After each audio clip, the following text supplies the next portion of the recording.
Hello friends, welcome to my channel Vihan Krishna vlogs. Friends, ముందుగా అందరికీ వినాయక చవితి శుభాకాంక్షలు అండి. మా ఇంట్లో వినాయక చవితి పండగ ఎలా మేము చేసుకున్నాము, అలానే ఏమేమి ప్రసాదాలు ప్రిపేర్ చేశాను అనేది కూడా నేను మీతో షేర్ చేసుకుంటాను. ఈ వీడియోలో చూస్తున్నారు కదా, ముందుగా అయితే ఇంటి ముందు ముగ్గు వేసేసి గడపటికి పెట్టేసి ఇంటికైతే తోరణాలు కట్టేసాం మామిడాకులు.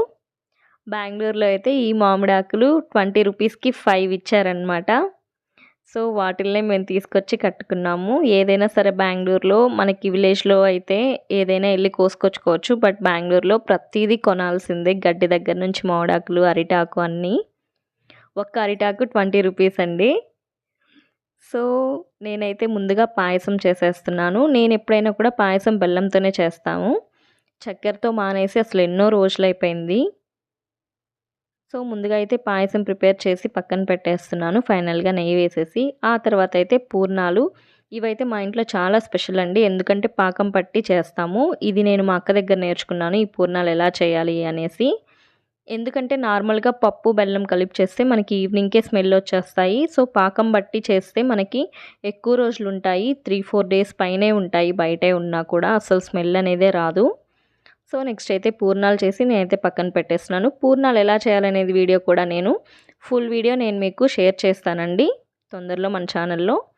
అలానే మనకి ప్రసాదాల్లో మెయిన్ వచ్చేసి వినాయక చవితి అంటేనే మనకి ఉండ్రాళ్ళు, కుడుములు అంటాం మేము. సో దానికైతే నేను ప్రిపేర్ చేస్తున్నాను. బెల్లం అంతా వాటర్లో మిక్స్ చేసేసి కుడుములు చేయడానికి. ఆ తర్వాత ప్రసాదాలన్నీ చేసి పక్కన పెట్టేసి నేనైతే వెంకటేశ్వర స్వామికి అయితే మాల కడుతున్నాను, తులసాకు వేసి. మా ఇంట్లోనే తులసాకు చెట్లు ఉన్నాయి చాలా. సో అవి చామంతి పూలు, రోజా పూలు వేసి అయితే నేను స్వామివారికి అయితే మాల కడుతున్నాను. వినాయకుడికి కూడా ఆల్రెడీ మాల కట్టేసాను. అండ్ ఫైనల్గా ఒక పీట మీద అయితే నేను వినాయకుడిని అయితే పెడదామనేసి, చూసారు కదా ఎలా అయితే ప్రిపేర్ చేస్తున్నాను. చాలా సింపుల్గా ప్రిపేర్ చేస్తున్నాను. ముందుగా అయితే పీట మీద ఓం వేసుకొని తమలపాకు అలానే రైస్ పెట్టేస్తున్నాను. ఈ రైస్ అనేది నేను దేంట్లో అయితే మనం రైస్ అనేది స్టోర్ చేసుకుంటామో దాంట్లో ఒక కవర్లో వేసి ఈ రైస్ అయితే పెడతాను నేను. అండ్ వినాయకుడికి వెనకాల బ్యాక్గ్రౌండ్ అయితే ఇట్లా ప్రిపేర్ చేశాను. ఆల్రెడీ నేను వీడియో షూట్ చేస్తున్నాను. ఇవంతా ఎలా ప్రిపేర్ చేశాను అనేది మన ఛానల్లో అవైలబుల్లో ఉంది, చూడని వాళ్ళు ఒకసారి చూసేసేయండి.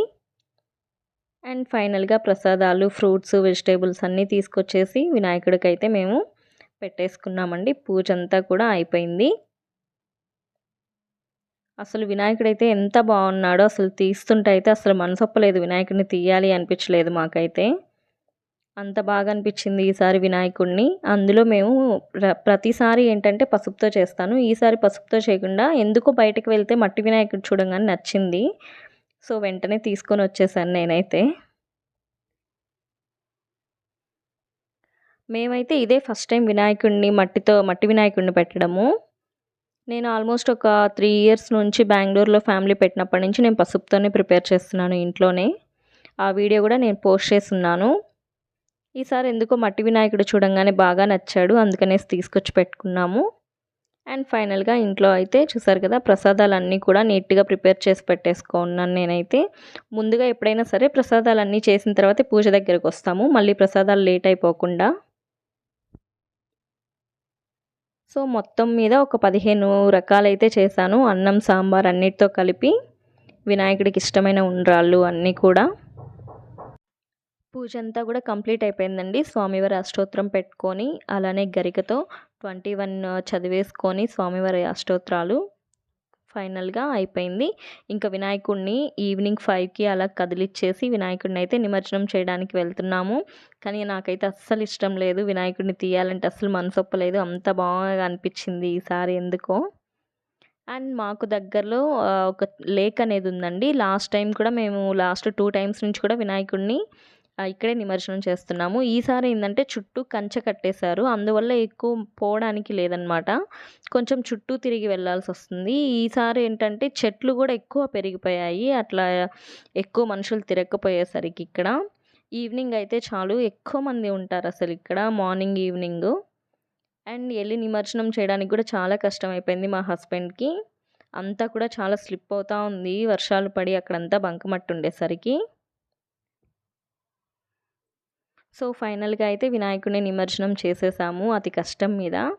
విహాన్ అయితే అరుస్తున్నాడు వాళ్ళ డాడీ కిందకి వెళ్తూ ఉంటే వినాయకుడిని తీసుకొని. అండ్ ఇక్కడంతా కూడా వాకింగ్ చేసుకోవడానికి ఈవినింగ్ అలా సరదాగా రావడానికి చాలా బాగుంటుంది ఇక్కడంతా సరౌండింగ్స్. అండ్ మా వినాయకుడైతే నీళ్ళల్లో కలిసిపోయాడండి. Thank you so much video watch